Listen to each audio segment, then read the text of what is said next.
Hello viewers, ABCD কম্পিটিটিভে তোমাদের স্বাগত জানাই। আজকে আমি আবার সেট নাম্বার 6 নিয়ে চলে আসলাম। এই আমি সেটগুলো নিয়ে আসছি, সবগুলোই কিন্তু তোমার কোনো না কোনো পরীক্ষায় আসা কোশ্চেন। এই জন্য আমি এইগুলো নিয়ে আসছি, কারণ তোমাদের যে পরীক্ষায় আসবে, তোমরা দেখবে ওই অঙ্কগুলো কোনো না কোনো পরীক্ষায় এসেছে। এই কারণে ফার্স্ট আমাদের মেন দরকার যেটা হলো, সেটা হচ্ছে প্রিভিয়াস ইয়ার। যে কোনো হতে পারে, ডাব্লিউবি হতে পারে, ডাব্লিউবিসিএস হতে পারে, যে কোনো পরীক্ষায় হতে পারে। সব পরীক্ষারই কোশ্চেন তোমাদের জানতে হবে। এই তোমাদের পাবে না সবগুলো। এই জন্য আমি কী করছি, সবগুলো পরীক্ষার তোমাদের কোশ্চেন তোমাদের আমি সলভ করাবো। চলো আর বেশি দেরি না করে শুরু করা যাক। আজকে ফার্স্ট কোশ্চেন কী বলছে একটা পাইপ দিয়ে একটি চৌবাচ্চা পূর্ণ করতে 9 ঘন্টা সময় নেই। এবার যদি তলদেশে ছিদ্র থাকায় খালি চৌবাচ্চাটি পূর্ণ হতে 10 ঘন্টা সময় লাগে, তাহলে ওই পূর্ণ ছিদ্র দিয়ে পূর্ণ চৌবাচ্চাটি কত ঘন্টায় খালি হবে? তা বলতে পারি এটা এ ধরলাম, কি এ কী করছে, তোমার পূর্ণ করছে, মানে এ মানে প্লাস, তাই বলা হচ্ছে 9 ঘন্টা দিয়ে। বি কী করছে, খালি করছে, মানে কি এ পূর্ণ করছে আর বি কী করছে, খালি করছে, টাইম কত লাগছে 10 ঘন্টা। তাহলে ই পাবো কি, এ দুটো এলসিএম কত হবে? তো তোমার দুটো এলসিএম হবে কত, 10 9 90। তার মানে দেখো এর কি এফিসিয়েন্সি, মানে এ যদি 1 ঘন্টায় 10 ইউনিট ভরতে পারে, তাহলে কী হবে, এ প্লাস বি যদি একসঙ্গে কাজ করে তাহলে কী হবে, 9 ঘন্টা ভরবে, মানে কি 9 ইউনিট ভরবে। 1 ঘন্টায় এ 10 ইউনিট ভরছে, আর এ বি যদি যখন একসঙ্গে কাজ করছে, এ কী করছে, দেখো এটা ট্যাঙ্ক, এ উপর থেকে জল ভরছে, কে এ জল ভরছে, আর এখানে ফুটো একটা আছে, এই ফুটোর মাধ্যমে কী করছে, বি কী করছে, খালি করছে। তাহলে দেখো যদি এ 10 ইউনিট জল ভরতে পারে, বি যদি কাজ করে কি 9 ইউনিট ভরছে, তার মানে কি 1 ইউনিট জল কে করছে, খালি করছে, কে বি। তার মানে কি বি এফিসিয়েন্সি কত হচ্ছে, বি 1 ঘন্টায় 1 ইউনিট জল খালি করছে। তাহলে মোট জল আছে 90।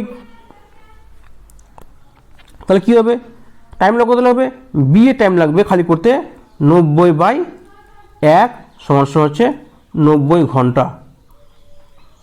উত্তর কত হবে, উত্তর হবে সি। আশা করছি বুঝতে পেরেছ। চলো তারপরে কোশ্চেন কী বলছে দেখি। বলছে একটি বিদ্যালয়ে একটি শ্রেণীতে একজন ছাত্র মোট এত টাকা সংগ্রহ করলো। ওই শ্রেণীতে যতজন ছাত্র ছিল প্রত্যেকে তত সংখ্যক চাঁদা তুলেছে। ওই শ্রেণীর ছাত্র সংখ্যা কত তা নির্ণয় করো। এই অঙ্কটা তোমাদের আমি করেছিলাম, ওখানে কী ছিল, ওখানে কেউ বলেছিল 50 পয়সা করে বলা ছিল, যে যতজন ছাত্র ছিল ততগুলো 50 পয়সা ছিল। এখানে কিছু বলা নেই, মানে কি যতজন ছাত্র আছে ততগুলো কী আছে, টাকা আছে। তাহলে মানে কি, ধরে নিচ্ছি একজন ছাত্র আছে, কী করছে, গুণ এক্সট্রা করে দিচ্ছে। এবার বলতো যে 50 বা 50 বলতো, সেটাকে ইন্টু ওইটা গুণ করে নিতাম, সমস্যা কত হতো, সমস্যা হচ্ছে 9216। তাহলে কি এক্স স্কোয়ার সমান হচ্ছে 9216। তো এক্স কত হবে, √9216। এবার আমি কী বের করবো, আমি বের করবো এর রুট। আমি তোমাদের √, মানে রুট বার cube root, square cube root, সব রুট বের করার জন্য তোমাদেরকে আমি অলরেডি কিছু ক্লাস করে দিয়েছি, আমার এই চ্যানেলে দেওয়া আছে, তা পারলে তোমরা দেখে নিতে পারো। দেখো আর কী বলছিলাম, যদি 6 থাকে, তাহলে লাস্টে যদি 6 থাকে, তাহলে কী কী হতে পারে, হয়তো 4 4 16 আর 6 36, তোমার দুটো আসতে পারে। দেখো অপশনে দেখো তোমার কী আছে, 6 আছে, তার মানে কি 6 তো হবেই। এবার ফার্স্ট ড্র করে নিয়ে নেবো আমরা। যদি স্কোয়ার হয় দুটো আর কিউব হলে তিনটে কোনো বাম দিক থেকে। তাহলে আমি এর জন্য 16 জন কী পেলাম, আমি 6 পেয়ে গেলাম। কেন 6 পেলাম? কারণ দেখলাম আমার উত্তরে 6 আছে, 8 তো আসবে না। কেন 8 আসবে না? দেখো একক সংখ্যা, দেখো যদি লাস্ট সংখ্যা যদি 1 হয় তাহলে কী আসতে পারে, তোমার আসবে 1 আসবে আর 9 আসবে, 9 81, 1 1। যেমন যদি 2 নিই, লাস্ট 2 থেকে তোমার কোনো স্কোয়ার টার্ম আসবে না। 3 লাস্ট সংখ্যা 3, কোনো স্কোয়ার টার্ম তোমার আসবে না। 7 কোনো স্কোয়ার টার্ম আসবে না। 8 কোনো স্কোয়ার টার্ম আসবে না। যদি এই 4টে সংখ্যা লাস্টে থাকে তাহলে কোনো স্কোয়ার টার্ম আসবে না। যদি 6 লাস্ট থাকে তো কী করবো, 4 আর 6 আসবে। এবার দেখবো 92, 92 এর আগে কোন স্কোয়ার টার্মটা আছে, তো 9 9 81, তাহলে কী হবে, এটা কি আসবে 9 এবং 10-এর মধ্যে থাকবে। দেখবো যে কার কাছে আছে, যদি এটা কিন্তু কার 10-এর কাছে আছে মানে কি 100 কাছে আছে, যদি 100-এর কাছে থাকে কী হলো, বড়ো সংখ্যাটা নেব, 6 নেব। এটা অলওয়েজ 9 নেব, তাহলে কী হবে, তো উত্তর হবে 9 6। যদি আমি পরীক্ষায় এটা করি তাহলে আমরা কিছু ডায়েট করে নেব। কী করে, আমি জানি লাস্ট সংখ্যা 6 আসছে। এবার দেখব 92 এর আগে কোনটা স্কোয়ার টার্ম আছে, 81 মানে 9, উত্তর 76 হলো। আশা করছি বুঝতে পেরেছ।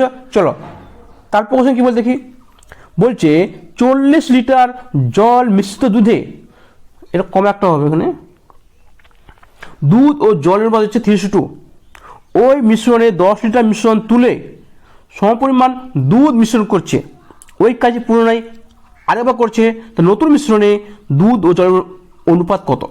এটা একটু আলাদা অঙ্ক, কারণ এর আগে যেগুলো অঙ্ক ছিল এইভাবে ওটা একটু আলাদা ছিল আর সহজ ছিল, এটা একটু তোমাকে কাজ করতে খাটতে হবে। কি আছে দেখো, কী আছে, দুধ কত আছে, মিল্ক, আর হচ্ছে ওয়াটার কত আছে 3:2, তাহলে মিল্ক কত, মোট কত আছে 5, তো 5 কত হবে 40, তো বোধ কি 8 গুণ, তাহলে মিল্ক কত হবে 8 গুণ মানে 24, আর কত হবে 8 গুণ মানে কত হচ্ছে 16। যদি কিছু না করে তাহলে এই মিশ্রণ যে আছে 40টা মিশ্রণ কত আছে, মিশ্রণে 24টা কী থাকবে, মিল্ক থাকবে, আর 16টা দুধ থাকবে, জল থাকবে। এবার কি বলেছে 10টা মিশ্রণ তুলে নিচ্ছে, তাহলে দেখো যদি 10টা তুলে নেই তাহলে কী তুলবে, তাহলে দেখো 3 প্লাস মানে 3:2 আছে, যদি 3 গুণ জল থাকে তা 2 গুণ কী থাকবে, 3 গুণ যদি দুধ থাকে তা 2 গুণ কী থাকবে, জল থাকবে। তাহলে দেখো এখানে যদি 5 করি তো 5 2 এখানে 10 যদি তুলি নি, 10 2 গুণ মানে কি, মিল্ক কত তুলবো, মিল্ক 6 তুলবো, আর কত তুলবো, তোমার 4 তুলবো। যদি 10 লিটার মিশ্রণ তুলি তাহলে দুধ তুলবে 6 লিটার আর জল তোলা হবে 4 লিটার। তাহলে ফার্স্ট তুলে নিচ্ছি, তাহলে 6 লিটার যদি দুধ তুলে নিই কত পড়ে থাকবে, 18 লিটার দুধ পড়ে থাকবে। আর মিল্ক কত, জল কত, জল কত ছিল 16 থেকে কত যাবে 4, মানে জল কত হবে 12 লিটার জল থাকবে। এবার দেখো এরপর কী করছে, আবার তোমার কি মিক্স করছে, দুধ মিক্স করছে, তার মানে কি দুধ কত তোমার হচ্ছে, দুধ তোমার 10 যোগ করবো, তা দুধ তোমার কত হলো 28 লিটার দুধ হয়ে গেল। 12 কী দেখলো, 12 তোমার হচ্ছে জল, তাহলে 28:12 কত হচ্ছে, 28:12, 7 4 28, 4 3 12, মানে 7:3, 7:3 অনুপাতে তোমাদের দুধ আর জল থাকছে। এটা কেন বের করলাম, এটা আমি ডায়েট করতে পারতাম, কিন্তু এটা আমার দরকার আছে বলে করলাম। কেন বললাম, দেখো আবার বলছে একই কাজ করছে, তার মানে কি আবার 10 লিটার মিশ্রণ তুলে নিচ্ছে। এখন দেখো যদি 7 দুধ তোলা হয় তা 3 কত তুলছে, 10 তুলছে, জল তুলছে, তারপরে মোট ছিল কত তোমার 28 ছিল কি দুধ, এখান থেকে 7 তুলছে, কত তোমার হচ্ছে 21। এখানে দেখো জল ছিল 12, তুলি কত 3, কত হচ্ছে 9। এবার কি করছে, আবার কি করছে, তোমার দুধ মিক্স করছে, তার মানে কি এখানে 21 + 10 তোমার হবে 31। 31 হবে কি মিল্ক, তো জল তো যোগ করছে না, জল সে তুলছে, তাহলে কি হচ্ছে 9 তোমার হচ্ছে জল। উত্তর কত তোমার হচ্ছে, উত্তর হচ্ছে এ। আশা করছি বুঝতে পেরেছ, নাহলে পরে ব্যাক করে দেখে নাও, তাহলে তুমি ঠিক বুঝতে পারবে। চলো তারপর কি বলছে দেখি, বলছে 3টি ঘন্টা একসঙ্গে বাজার পর 10, 12, 15 সেকেন্ড অন্তর বাজছে, কতক্ষণ পরে তারা আবার একসঙ্গে বাজবে? তার মানে কি 10, 12 এবং 15 এলসিএম বের করতে হবে, মানে লসাগু বের করতে হবে। তাহলে দেখে নেবো, অত না বের করে দেখে নেবো যে এদের মধ্যে কোনটা 10, 12, 15 ভাগ যাচ্ছে। তোমার দেখো 5 12 ভাগ যাবে না, 3 ভাগ যাবে না, এও 3 ভাগ যাবে না, এও 3 ভাগ যাবে না, তবে উত্তর কী হবে, উত্তর 60। 3 কেটে নিলাম, আর তোমার 3 × 4 12, মানে কি 3 × 4। তাহলে আমি দেখে নেবো 3 দিয়ে কোন ভাগ যাচ্ছে, আমার খুব সহজ হয়ে গেল, কারণ 3 আর 9 আমাকে খুব ইজি হয় যে ভাগ করার। চলো, আর নাহলে তোমরা এক কাজ করতে পারো, 10, 12, 15 তোমরা লসাগু বের করতে পারো, একই ব্যাপার হবে। কি বলছে, এক ব্যক্তি প্রথমে এত কিলোমিটার 64 কিলোমিটার/ঘন্টা বেগে, আবার পরে 160 কিলোমিটার 80 কিলোমিটার/ঘন্টা বেগে অতিক্রম করে ব্যক্তিটি গড় গতি কত? দেখো এই যে এখানে দেওয়া আছে 160 কিলোমিটার, 160 কিলোমিটার, এটা কিন্তু জাস্ট তোমাদের মাথা খারাপ ওজন দিয়েছে। কেন? আমরা কি জানি টোটাল ডিস্টেন্স কি অ্যাভারেজ চেয়েছে, তো কি total distance by total time, তার মানে সেটা কি অ্যাভারেজ, এর মানে তো অ্যাভারেজ। যদি আমি বের করে যাই টোটাল ডিস্টেন্স বের করে টোটাল টাইম বের করে যাই, তাহলে আমাদের অনেক টাইম লেগে যাবে। কী করতে হবে, 160 বাই এটাতে হবে 160 + 60, মানে কত হবে, এটা কত হবে 160 + 60 320 হয়ে যাবে, বাই কত হবে 160 বাই 64 প্লাস 160 বাই 80, এটা আমাদের করতে হবে, তারপর ভাগ করতে টাইম লাগবে। এবার আমরা ডাইরেক্ট জানি কি জানি, যদি একটা গতিবেগে যাই আর একটা গতিবেগে আসি, যদি দেখো এখানে কি আছে সেম ডিস্টেন্স আছে বলে আমি কিন্তু এটাকে না ধরেও করতে পারবো। তো কী হবে, অ্যাভারেজ স্পিড হচ্ছে 2ab বাই a + b, তো কী হচ্ছে 2 × 64 ইন্টু কত হচ্ছে 80 বাই কী হচ্ছে 64 + 80, কত তোমার আসছে দেখো, এটা কত আসছে 144, তাহলে 2 × 64 + 80 বাই 144। তোমরা দেখো 8 ভাগ যাচ্ছে 10, 8 2 8 একে 8, 8 64, যদি করবে 9 দিয়ে, তখন তোমার হচ্ছে 640 বাই 9, উত্তর তোমার দেখো 963, মানে পয়েন্ট আসছে, তেমন কত হবে, উত্তর হবে সি। 71 আসছে, কিন্তু একটা আছে, কিন্তু 71 হবে না, 71.11 হবে। তুমি যদি এইভাবে করো সে কিন্তু একই জিনিস আসবে। কীভাবে দেখো, এটা কত আছে, এটা তোমার আসবে 2.5 আসবে, তাহলে 320 ভাগ এ কত আসে দেখো, তোমার এখানে কত আসবে, এটা তোমার আসবে 2.5, এর কত আসবে 2 আসবে, 160/80 2, কত হবে তাহলে 4.5, এটা করে করলে তোমার আসবে 71.11। চলো কী বলছে দেখি, এক ব্যাটসম্যান 20তম ইনিংসে 110 রান করায় তার ইনিংসে গড় রান পূর্বের তুলনায় 4 বৃদ্ধি পেয়েছে। তাহলে 20তম ইনিংসে করার পর তার গড় রান কত। তা আমি ধরে নিলাম 19তম ইনিংসে তার গড় রান ছিল এক্স, তাহলে 20তম ইনিংসে তার গড় রান কত হবে, এক্স প্লাস 4 হবে, কারণ গড় রান তো 4 পারবে। তাহলে তোমরা ডাইরেক্ট করতে পারো, এটা ইন্টু এটা মানে সেটা করলে তোমার হয়ে যাবে। আমি কি করি, এর তোমার ডিফারেন্স বের করি, এই ডিফারেন্স বের করছি, এটুকু কত হচ্ছে +1, এটুকু হচ্ছে +4। তো এটার সঙ্গে এটা গুণ করব আর এটার সঙ্গে এটা গুণ করব, তো কত হচ্ছে 1 ইন্টু এক্স প্লাস 4, তাহলে কী হলো এক্স প্লাস 4 প্লাস, যদি এখানে মাইনাস আসতো তাহলে কী হতাম 19 ইন্টু 4 মাইনাস করতাম, তো 19 4 76 সমান কত আছে, এর মান কত দেওয়া আছে 110 দেওয়া আছে, তাহলে কত হচ্ছে 80, তাহলে এক্স প্লাস 80, তো হচ্ছে এক্স প্লাস 80 সমান সমান হচ্ছে 110, তাহলে এক্স কত হচ্ছে 80 110 মাইনাস 80 সমান সমান 30।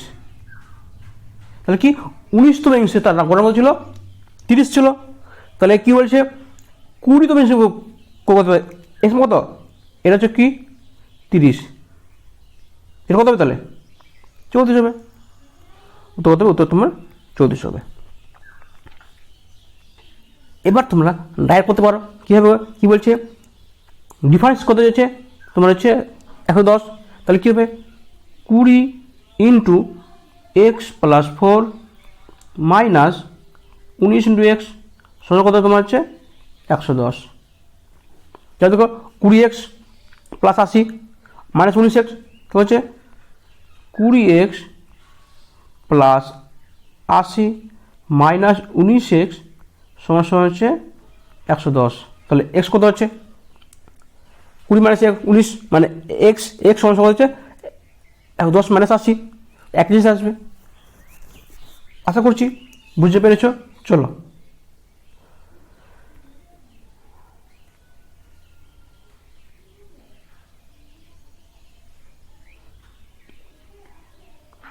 কি বলছে, কোনো বৃহত্তম সংখ্যা দ্বারা এত এবং এত সংখ্যাকে ভাগ করলে যথাক্রমে 8 এবং 4 অবশ্য থাকবে।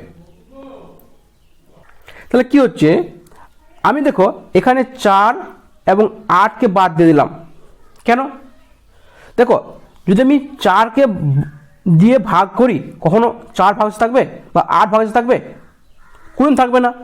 সেমভাবে যদি আমি 8 দিয়ে ভাগ করি তাহলে 8 ভাগশেষ থাকবে না, 4 থাকতে পারে কিন্তু 8 কখনো ভাগশেষ থাকবে না। তাই কী করলাম 4 এবং 8কে আগেই বাদ দিয়ে দিলাম। এবার কি করব, এবার 14 কিংবা 16 যে কোনো একটা ভাগ করে দিচ্ছি। তাহলে দেখো আমি যদি 14 দিয়ে ভাগ করি 728 ভাগ করে দেখো 14 পাচ্ছে 70 আর 14 দুগুণ 28, তার মানে কি 14 দিয়ে একে ভাগ চলে যাচ্ছে, তার মানে কি এটাও তোমার হবে না, মানে ভাগশে আসবে না। যদি ভাগ চলে যায় ভাগশে আসবে কি, আসবে না, তো উত্তর কী হবে, উত্তর হবে 16। তোমরা নিজে থেকে বাড়িতে ট্রাই করবে, 728 বাই 16 ভাগ করবে, তোমার দেখবে ভাগ করে থাকবে ভাগশেষ 8 থাকবে। আর যদি 900কে ভাগ করো তাহলে 16 দিয়ে ভাগশেষ 4 থাকবে। এটা ভাগশেষ কিন্তু ভাগফল নয়, ভাগশেষ। চলো তারপরে কি বলে দেখি, 13 অপেক্ষা বৃহত্তম দুটি সংখ্যার গসাগু ও লসাগু যখন কী হচ্ছে 13 আর 273 হলে সংখ্যা থেকে যোগ কত। ফার্স্ট কী ধরবো, সংখ্যা কী কী হবে, একটা হবে 13x, একটা হবে 13y। তাহলে কি আমরা কি জানি সংখ্যা দুটির গুণফল সমান সমান লসাগু ইন্টু গসাগু। তাহলে কী হচ্ছে একটা 13x গুণ 13y সমান কত হচ্ছে 13 ইন্টু কত হবে 273। এটা কি x 13 কি গসাগু, 2 কি লসাগু। তাহলে কি এই 13 কেটে গেল, এই 13 দিয়ে 13 দিয়ে 26, 13কে 13, তাহলে কী হচ্ছে x ইন্টু ওয়াই সমান কত তোমার হচ্ছে 21। আর 21কে আমরা কী লিখতে পারি?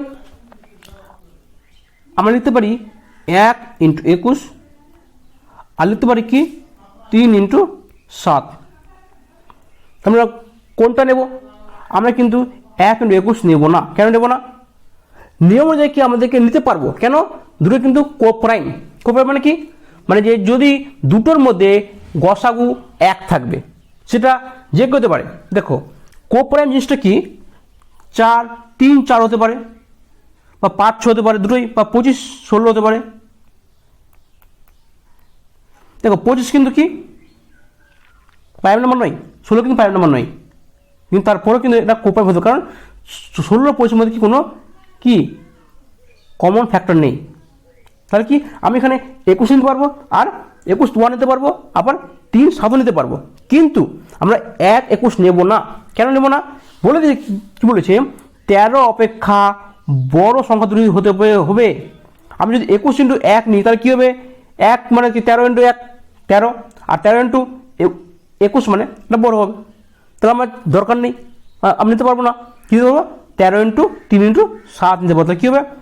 13 × 3, তাহলে কী হচ্ছে 13 × 3, আর কি তোমার হচ্ছে 13 × 7, সংখ্যা দুটি হবে। তাহলে 13 3 39, আর 13 সাথে 91, কত তোমার হচ্ছে 130। কত হবে? 130 উত্তর হবে। চলো কি বলছে, একটি ট্রেন 10 সেকেন্ডে 150 মিটার দৈর্ঘ্যের একটি স্টেশনের উপর দিয়ে দণ্ডায়মান এক ব্যক্তিকে অতিক্রম করতে পারে এবং 22 সেকেন্ডে স্টেশনটিকে অতিক্রম করে, তাহলে ট্রেনের গতিবেগ কত? আমরা কি জানি? ডিস্টেন্স সমান সমান স্পিড ইন্টু টাইম। আমি তোকে বলেছিলাম যদি কোনো ব্যক্তিকে ট্রেন যদি কোনো ব্যক্তিকে ক্রস করে, তাহলে কি ট্রেনের যে দৈর্ঘ্য ওটাই হবে ওর দূরত্ব। আর যদি কোনো প্ল্যাটফর্ম কভার করে তাহলে কী হবে? ট্রেনের দৈর্ঘ্য প্লাস প্ল্যাটফর্মের দৈর্ঘ্য। তাহলে আমরা কি, তুমি এখানে প্ল্যাটফর্ম দৈর্ঘ্য দেওয়া আছে, তা ট্রেনের দৈর্ঘ্য দেওয়া নেই, তাহলে আমরা ধরে নেবো কি ট্রেন সমান কী হচ্ছে, ট্রেন দৈর্ঘ্য তোমার হচ্ছে এক্স। টি নয় কিন্তু, এটা কি ডিস্টেন্স, কার ডিস্টেন্স? ট্রেন, এটা ট্রেন ডিস্টেন্স আমি এক্স ধরলাম। তাহলে কী হবে? যদি দেখো দুটো ট্রেনে কী হবে, ট্রেন তো একটাই, তাহলে কী হবে? স্পিড সমান হওয়া উচিত। তাহলে কী হবে? স্পিড সমান কত হচ্ছে? স্পিড সমান হচ্ছে ডিস্টেন্স বাই টাইম। তাহলে দেখো যদি ট্রেনের দৈর্ঘ্য এক্স হয়, টাইম কত আছে? 10 সেকেন্ড টাইম লাগছে, সমান ট্রেনের দৈর্ঘ্য কত আছে? এক্স, আর প্লাস প্ল্যাটফর্ম করছে এক্স প্লাস 150, টাইম লাগছে, তো টাইম লাগছে 22 সেকেন্ড। আশা করছি বুঝতে পেরেছ। এর কী হচ্ছে, একদিকে হচ্ছে যে অনলি ট্রেনকে কভার করছে, মানে কোনো ব্যক্তিকে কভার করা মানে কি ট্রেন নিজেকে কভার করা। আর যখন প্ল্যাটফর্ম কভার করছে মানে কি ট্রেন নিজে কভার করছে প্লাস প্ল্যাটফর্মকে কভার করছে। তাহলে দেখো 5 2 10 আর 11 2 22, তাহলে 11 কে 11 এক্স সমান 5 1 5x প্লাস 5 75, কত হচ্ছে 11x মাইনাস 5x সমান হচ্ছে 750। তাহলে কত হচ্ছে 6x সমান কত হচ্ছে 750। তাহলে x কত হচ্ছে 750/6, 6 কে 6, তাহলে 1 6 2 12, তাহলে 3 6 5 30, মানে 125 কি মিটার কি ট্রেনের দৈর্ঘ্য। দেখো আমি জানি এক্স ট্রেনের দৈর্ঘ্য, তাহলে 10 কী হবে তোমার হবে টাইম। দেখো অঙ্কটা করার পর তোমাকে বলবো কীভাবে ডাইরেক্ট তুমি কীভাবে বের করবে, উত্তর দেখে ডাইরেক্ট টিক মেরে দিবে, এটা আমি পরে বলছি। তাহলে কী বলছে 125 কি মিটার, তাহলে 125/10 কী হবে, তার স্পিড হবে স্পিড কত হবে 125, স্পিড সমান হচ্ছে 125/10। এটা কি মিটার পার সেকেন্ড, কী হবো কিলোমিটার পার সেকেন্ড যাবো, কিলোমিটার পার আওয়ার যাবো, তো কী হবে 18/5 দিয়ে গুণ করে দেবো। তাহলে 5, 25 5 125, 9 2 18, না 5 5 25, আচ্ছা 2 9 18, তো 90 কত 9 5 45, এটা কী হবে কিলোমিটার পার আওয়ার্স।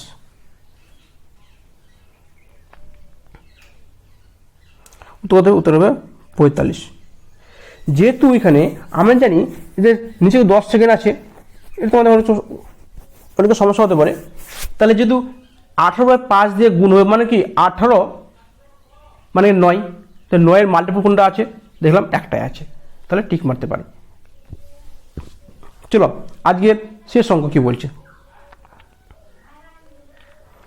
বলছে 600 এর 20% মানে কি 600